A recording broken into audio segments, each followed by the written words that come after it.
Welcome to Old Classic Car, and in this video we are looking at classic car interiors and dashboards. And to begin with, a fine pair of old MGs there, post-war MGs, and in the foreground the interior of a red MG TC from 1949, registration GWS 34. What a beautiful car that is. I do like this era of car, the interiors, just wonderful. Next up, very different to that MG, a Di Tommaso Pantera of the early 1970s, left-hand drive. Just look at the layout of all those extra gauges in the centre console and the radio on its side. What a great car that is. Beautiful in condition as well. Okay, here's one I'm very familiar with. This is the interior of a Volvo Amazon 121 or a 122S, not the 123 GT, because that had an extra rev counter and a little pod on top of the dashboard, but this is probably a 121, a right-hand drive car, dashboard view, vinyl seats, vinyl floor coverings and so on. But yeah, great old car, as is this, a stunning pre-war vintage Bugatti. This was at, I think, Prescott Hill Climb just a few years ago. This particular photo was taken, a driver's eye view of a vintage Bugatti.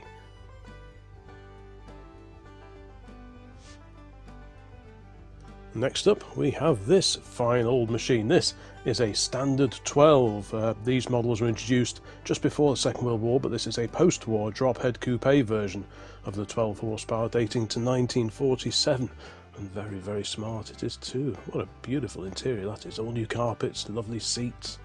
Now here's something very different indeed. This stripy interior belongs to a Matra Marina.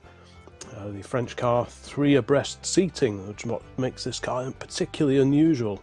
What a great car that is. Okay, next up we are at Capesthorne Hall, a classic car show there in 2022, and we've got an interior view of the very basic Vespa 400. There's not a great deal going on in there, but yeah, still manages to be very elegant, even though there's very little to actually look at there. Look at how thin those seats are, everything really lightweight. Unlike in this wonderful old Rover, this is the Rover P5B Saloon that I used to run a few years ago. Great cars, automatic 3.5 litre V8 engine. You've got the leather seats there and the wooden dashboard, and in the centre of the car there is a pull-out toolkit just ahead of the gear lever there. And the Jaguar now, the first of several Jaguars I think to feature in this particular video. We've got a Series 1 E-Type fixed head coupe. It's a Series 1, you can see the little toggle switches in the middle of the dash there. The Series 2s had rocker switches and a nod to safety apparently. So that's what makes this one a Series 1. It's somewhat more modern. We have a 1980s Fiat Uno Turbo IE. And like the Di Tommaso that we saw before, this was photographed at the Capesthorne Hall Classic Car Show. If you've not seen the video that I did at Capesthorne Hall, please check that out when you're finished here, because that was a great event. Oh, here's an old Chevrolet. You can just about see some of the lettering in the centre of the dashboard there. This, I think, is a Chevrolet 3100 pickup of the early 1950s. Very much barn find condition. This particular example needing a bit of TLC, but maybe by now it has been restored, who knows. But yeah, what a great view that is.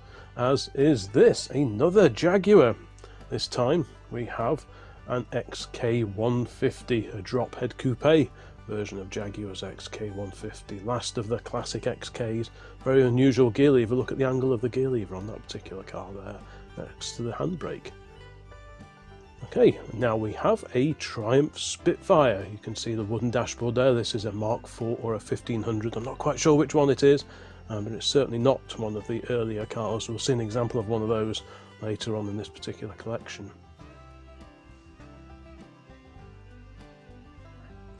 Back to America now, and we have a Pontiac. This is the dashboard of a late 1930s, about 1939 Pontiac Silver Streak.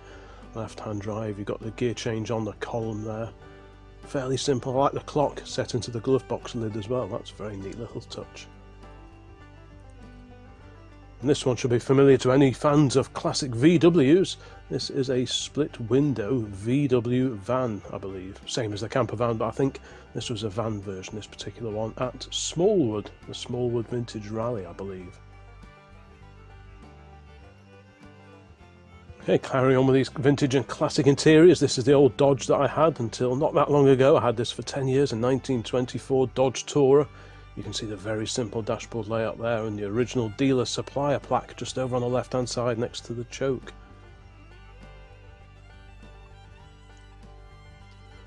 Beautiful Bedford. Now this is the interior of a Bedford CA, and you can see how close the engine was to the driver and passenger's feet. Very easy to work on, I suppose. But yeah, I guess that engine will keep you warm in winter months, driving around with that and running away right next to your ankles. Now, also blue, but this is pale blue this time, and we have a Talbot Lego, or Talbot Lego. And very, very swish it is too. You've got the speedometer on the left-hand side, and just alongside it, the rev counter working in reverse, in the reverse direction, which makes it just a little bit more interesting. Okay, another classic interior here. At first glance you might think this is a Land Rover, but this is actually a 1965 Austin Gypsy. Look at those BMC branded seat belts there just resting on the seat. I think they are very hard to find now, but it's a beautiful condition, this particular old Austin. Now, this is the 1970s VW, I believe. I think this is the Mark I VW Derby. It's very similar to the Polo inside, if memory serves. I'm fairly sure this is the booted Derby version. But yeah, great, great condition. Look at the condition of those seats and the dashboard. Fantastic. Now, a lofty view now of a Targa roofed, or Surrey roofed rather, Triumph TR4A. The 911 Porsche had a very similar roof arrangement and the Targa, but this is the Surrey top that was offered as an option to buyers of the TR4 and the 4A, and you can see what a great thing that is too. Okay, so in slightly less good condition is this. This is a Trabant, an East German two-stroke Trabant, very, very basic car indeed. This one looked like it needed a fair bit of TLC, but maybe it's been done by now, who knows.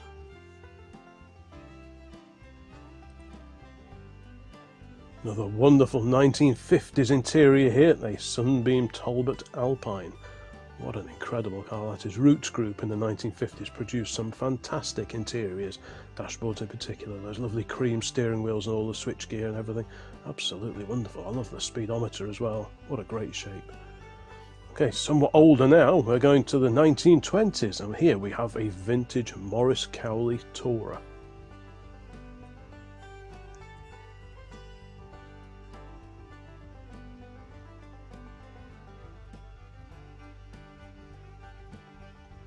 And staying with pre-war cars, albeit one in very, very rusty condition, this is a early 1930s Triumph 9 Saloon, looking very, very past its best. I believe this car went on to be restored, or at least I've seen a car with this registration number around and about, so yeah, hopefully it survives somewhere. Okay, classic Ford now of the 1950s, the Ford 100E Prefect. You can see the Prefect script there across the centre of the dashboard telling us that this is one of the four-door 100Es. The two doors were either the Popular or the Anglia. The Prefect was a slightly more upmarket version, and like I say, always four-door. Okay, now to Triumph. This is a fairly early Triumph Herald. Grey, sort of almost like a compressed cardboard dashboard on these early 948 Heralds, and that's what we're looking at here. A very grey steering wheel as well. I think that was only on the early cars as well. Now, somewhat more modern, but very, very rare, this is the interior view of a Jensen SV8. This was at a pub meeting that we went to quite a few years ago. It still takes place, but it always seems to clash with something else, so we've not been for quite a while, but we will try and get back over there when we can.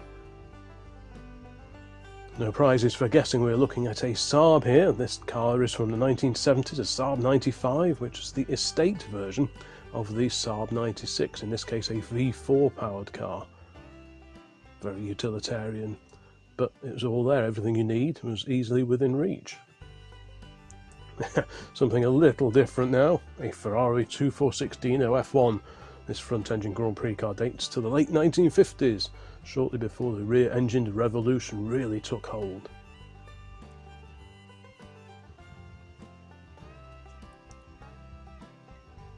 Now, can you guess what this is? This, in fact, is a very early Stanley Steamer, a steam-powered car, an American car.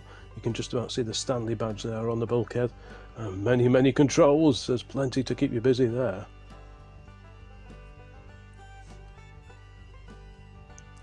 Now, you might have to help me out with this one. It's a Rolls-Royce, but what model of Rolls-Royce are we looking at here? I don't have a note as to what particular Rolls-Royce this is, but either way, what a stunning interior. The walnut dashboard there, just beautiful, beautiful car. Now, here's one of our old fleet members. This is a 1952 Morris Minor that we ran for a couple of years, 2 or 3 years, I think. This was just before we headed out on a classic road run. This was a 52, one of the last of the Highlight MMs. It had been fitted with a later A-Series engine, but it was a very pretty little car. It drove really nicely too. And here's another classic from the 1950s, a Bedford O-Series lorry. You can see the Bedford script there just in the centre of the dash. What a great old thing that is.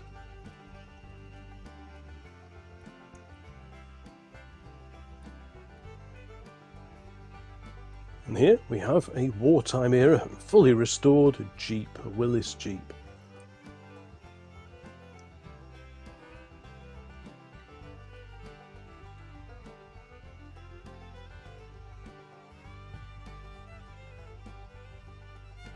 Okay, next up in this collection we have a vintage Bugatti. This is registered DAR 349 according to my notes, which makes this a Bugatti Type 50, a 4.9 litre car from 1937.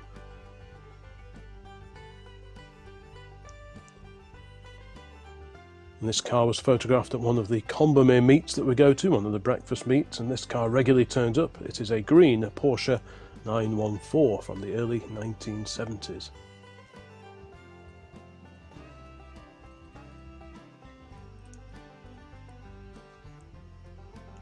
Now here's a rarity. This is a Ford Consul Capri, but not any Ford Consul Capri. This is a Hooper modified Capri. Very, very rare car indeed, super rare. Look at those leather seats. I can't imagine that this standard car had such trimmings like that, and what a stunning little bit of kit that is. Okay, now here we are. This is the interior view of an Austin A35 pickup. Very few of these were made back in the day. Many more vans were produced, but fewer than 500 pickups were produced by BMC in the 1950s, making this a very rare survivor indeed. Okay, to Italy now. We're at the NEC, and this is a Lancia Aurelia.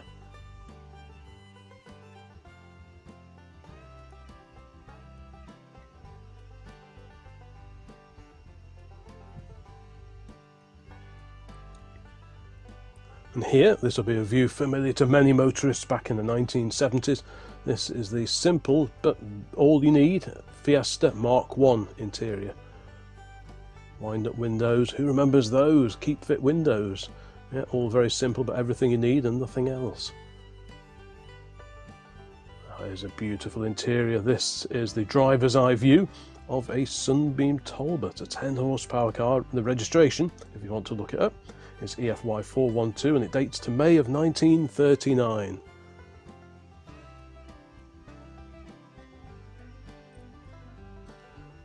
And here we have a interior view through the window of a MGB GT.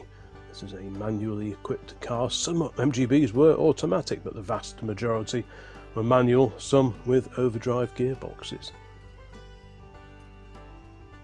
Now this is another one of ours, and replacing the Morris Minor MM that I showed before, this was the Volvo PV444. I think it was 1952, this car, left-hand drive. These were never sold here in the UK, so all the 444s and 544s you see here are personal imports from elsewhere, and they will all be left-hand drive.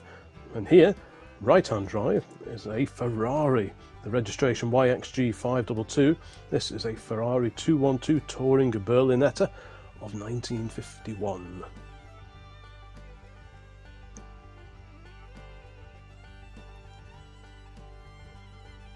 Who remembers Vauxhall Victors? This is the driver's view of the dashboard fitted to the Vauxhall Victor FB of the early 1960s. This one's even got a Vauxhall keyring. You can just see there in the centre of the dashboard, a really, really clean example of this one. And who remembers those leather steering wheel covers? Okay, to pre-war years now, the late 1930s, and we're looking at the dashboard and instrumentation on a Vauxhall 25 horsepower limousine.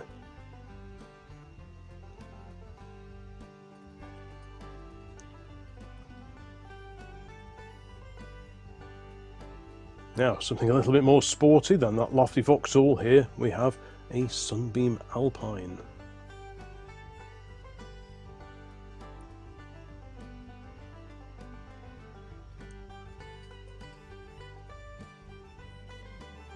We're almost halfway through this collection of classic car interiors and dashboards, and this is a beautifully restored Triumph Spitfire 4 Mark II.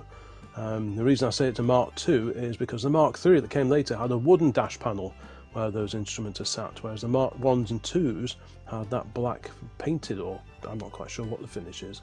Okay, to British Leyland now in the 1970s, and this is an unusual one. This is a left-hand drive Austin Maxi.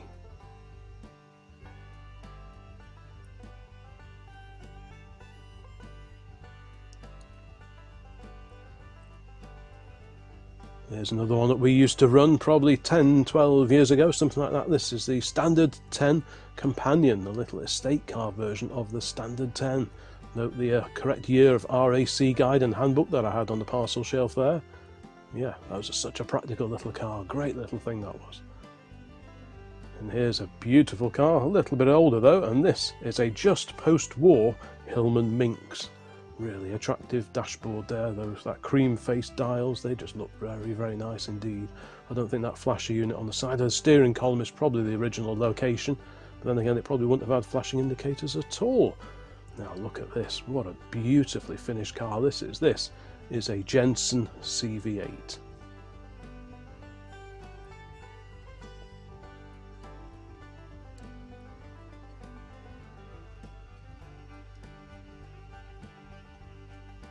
And here, a little Barclay. Look at that row of little flick switches there. You must have a good memory to remember what all those switches did. But what did all those switches do? How many things did you need switches for in a very simple little car like this? Or maybe they were just plugging up holes that were there for another purpose. Who knows? But there's certainly plenty to go up there. Oh, this is one that may be familiar to anyone that's followed the old classic car channel for a little while. This is our old Talbot 3 litre. Beautiful car of about 1937, I think this one was. Great old thing. I've dragged that out of a garage where it had been sat since 1976. Have a look at the videos. Just do a search for Talbot across the channel. Okay, next up we have the beautifully trimmed interior of a Hudson, left-hand drive Hudson. What an incredible looking car that is. I love the radio in the middle of the dashboard there with all those chrome selector knobs. Fantastic. No prizes for guessing. We're looking at a Citroen here, and this is, of course, the Citroen DS, a right-hand drive example, an early 1970s, I think, example of the Citroen DS.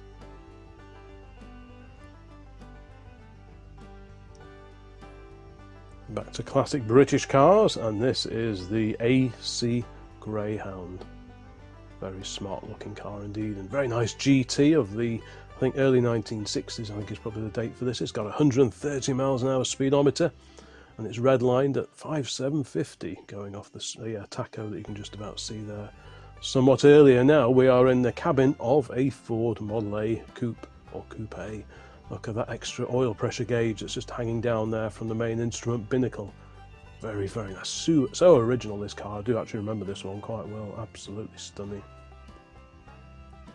Okay, carrying on with these classic interiors, we're over at Cholmondeley Castle now for the classic car show. And the car is a 1958 Chrysler 300. The styling of American cars in the late 1950s was something else.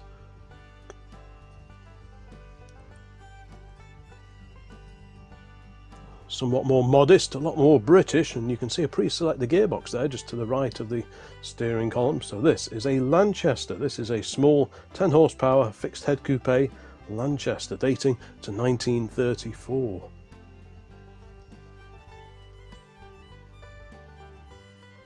Back to classic commercials for a moment here, and if anyone's driven a Bedford TK lorry, they may well recognise this. This was a 1960s Bedford TK, but they were produced for many, many years.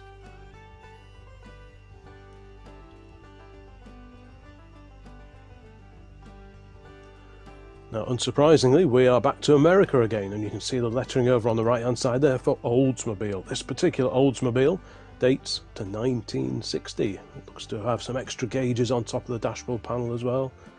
Yeah, incredible. The rechroming bill on one of these cars must be fantastic. Now to Mercedes-Benz, and the first of two 300 SLs that are going to feature in this particular collection. This is a Mercedes-Benz 300 SL Roadster. Beautiful, beautiful cars, and very, very expensive to buy now. Somewhat more prosaic perhaps, we have a 1920s, about 1926 or 27 Chevrolet Tourer dashboard. Not a great deal going on there, but everything that you needed. Not a touch screen in sight. Fantastic.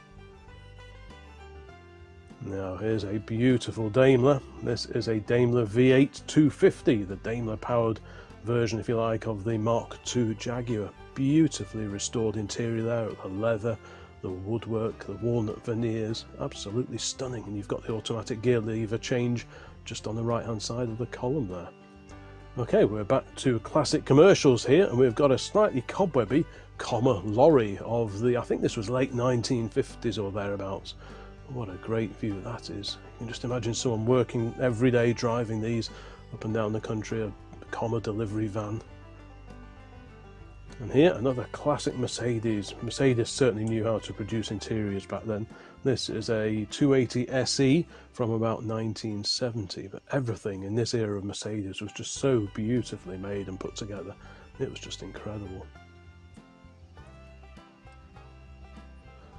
Another old Volvo that we used to run. This is the first of two PVs that I've owned. This is a PV 544. This now belongs to someone on the old classic car forum.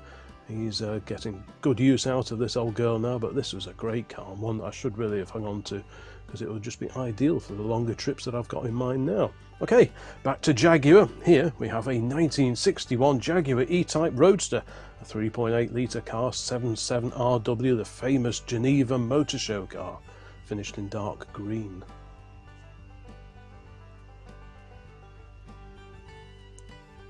And perhaps America's equivalent to RXKs and later the E-Type, this is the Chevrolet Corvette. This is quite an early one actually. It's a C1 Corvette from 1954. Great styling, what an interior that is. I like the partition that runs down between the two front seats as well, that's very unusual. And staying with America, we have a Chevrolet truck dashboard. This is the 1941 to 1946 Chevy truck dashboard, with an optional turn signal switch on the left hand side of the steering column there, but correct for the period. Very, very nice old lorry. These look fantastic actually. And staying with left hand drive for a minute, we have a cabriolet version, a left hand drive cabriolet version of a Peugeot 204. As the workshop manual on the glove tray there handily tells us, this is a 204. Very similar to the 304. Still plenty of classic car interiors to come, and something quite sporty here. This is a Maserati, I believe. This is a Maserati 250S from about 1957 or thereabouts.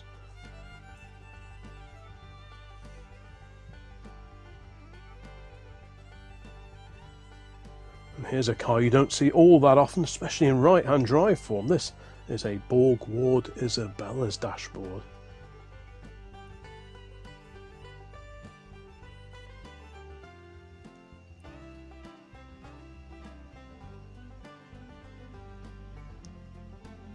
The good old Morris Minor convertible, little 4-seat convertible, great little cars. Many of them have been built up from saloons. People have chopped the roofs off and made them into convertibles, and sometimes it's quite difficult to tell the genuine convertibles from the homemade ones, but there are a few detailed differences if you go researching it. And here we have a, I think it's about 1960 or 59 Citroen 2CV. How basic is that steering wheel and the switchgear, tiny dashboard there. Great, great little car. So functional, nothing there that doesn't need to be there. Another old Volvo. If you've been around the channel for a year or two, you may recognise this. This is the Volvo 164E that I bought, and ideally I would still have, but I just couldn't get on with all the, it had a lot of extra complication under the bonnet with LPG conversion, fuel injection, automatic. It was just too much. Okay, now we are looking at the very race or rally prepared dashboard of a Porsche 356A Coupe. The registration is VKA 527. You'll find plenty of photographs of this car on Google Images, but this is the dashboard view of a very modified example. Now, Bentley, the registration of this car is RX3612 if you want to look it up. A 6.5 litre Tourer from 1929. I was looking at that huge gauge there near the steering wheel. Is that a combined speedometer and tachometer, rev counter? What are we looking at there? It's by Jaeger, but yeah, beautiful car. And here we have the wooden dashboard of a Sunbeam Tiger. We've already had the Alpine, and this is a Sunbeam Tiger dating to 1965.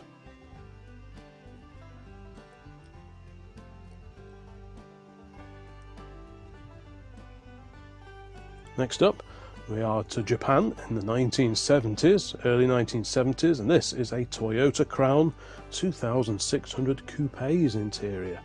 Lots of black and vinyl, very, very typical of Japanese cars in the 1970s, and the Crown was the top of the tree really. This was an expensive car.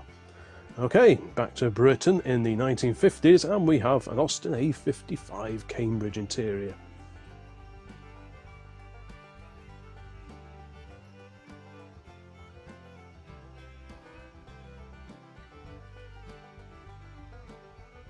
Jaguar certainly knew how to produce an interior back then. We've had an XK150 and now we've got a green XK120 fixed head coupe. As you may have seen in previous videos, a friend of mine is fixing up what was a very, very rusty example of an XK120. Check out the video on the channel and you won't believe what he took on with that project. And here we have the driver's view of a Lister. I think this was a Lister Jaguar with the 6-cylinder XK engine, but very, very basic interior. Always have little labels on the switchgear so that you can reach out and press the right button at the right moment without having to think about it too much. Down to the NEC, and this is the interior of an Austin A90 Atlantic drop head coupe. If you have a look at the Western Park 2023 video, April 2023, you'll see I had quite a lengthy interview with a gentleman who has an A90 drop head just like this, and it was a really interesting thing to look at, so I recommend that particular video. Okay, back to commercial vehicles for a moment. We've got a red Comma, registration 749YUF, a 1950 Comma lorry, petrol engine lorry, and yeah, beautifully restored. Look at the quality of the paintwork on that. Now to Daimler once again. We've already had the Daimler V8 250, and here is the sister car, the SP250, the Daimler Dart, the sporting Daimler with its wacky looking fiberglass bodywork.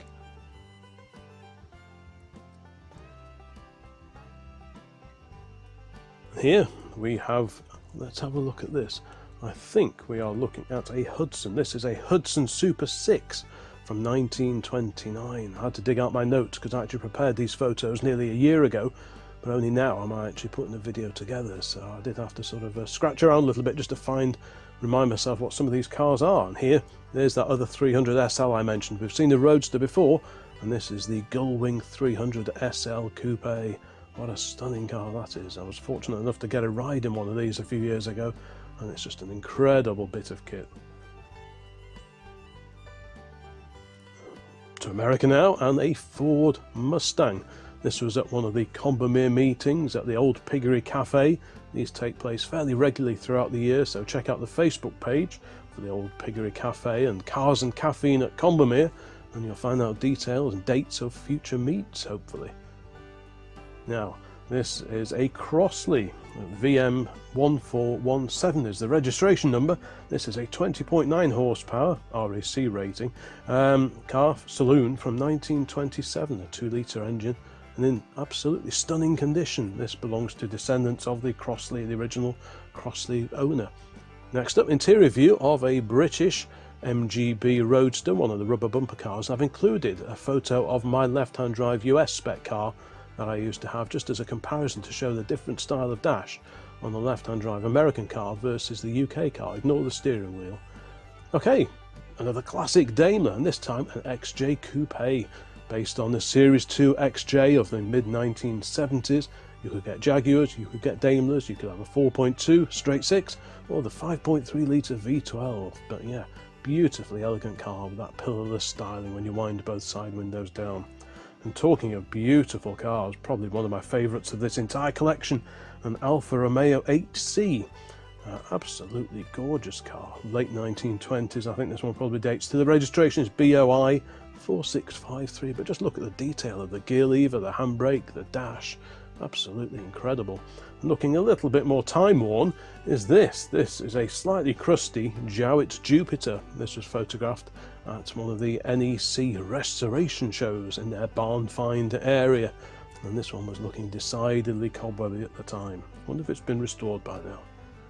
Okay, an Austin A30. This is an Austin A30, the AS3 series, and that has the circular speedometer, different to those fitted to the later A30s and the A35 and the A40 in fact.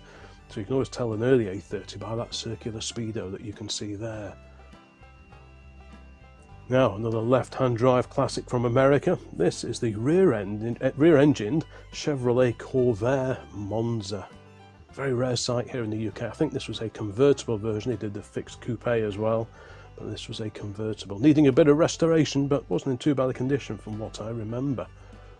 Now, a right-hand drive Ferrari. This is registered 5 HPD, a Ferrari 250 GT Pininfarina Coupe, a V12 power car. This used to pop up at local classic and vintage car shows quite regularly, but I believe it's now down at the Haynes Motor Museum, so I'll look out for that next time we visit the Haynes Museum.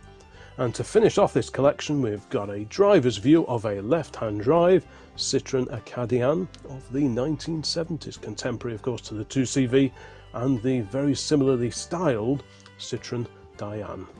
And that's it. That concludes this look of 100 classic car and vintage car interiors and dashboards. Thank you so much for watching this video. Please have a look around the rest of the channel because there are all sorts, there are hundreds of videos about classic cars on here now. So thank you very much for watching, and there'll be more videos along very, very soon. So bye for now.